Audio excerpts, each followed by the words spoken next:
A gala de entrega de premios celebrada esta fin de semana no Colisión Noela clausurou a Mostra de Curtas Vila de Noia, que nesta 25 edición volveu confirmarse como festival de referencia a nivel nacional.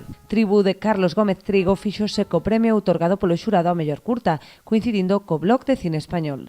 O premio de mellor curta a nivel nacional foi para Lava, da directora Carmen Jiménez.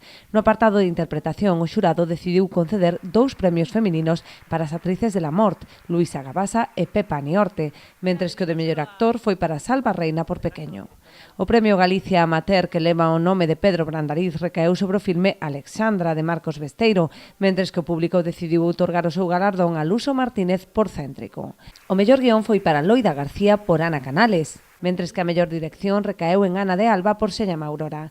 Na categoría de animación, o xurado acordou tamén distinguir 2 producións, Pietra, de Cintia Levitán, e a curta portuguesa A rapariga de ollos grandes e o rapaz de pernas compridas, de María Español. O premio honorífico desta 25 edición da mostra foi para Marisa Paredes. A pesar de que a actriz non puido asistir persoalmente á gala por motivos de saúde, agradeceu nun vídeo a concesión deste galardón.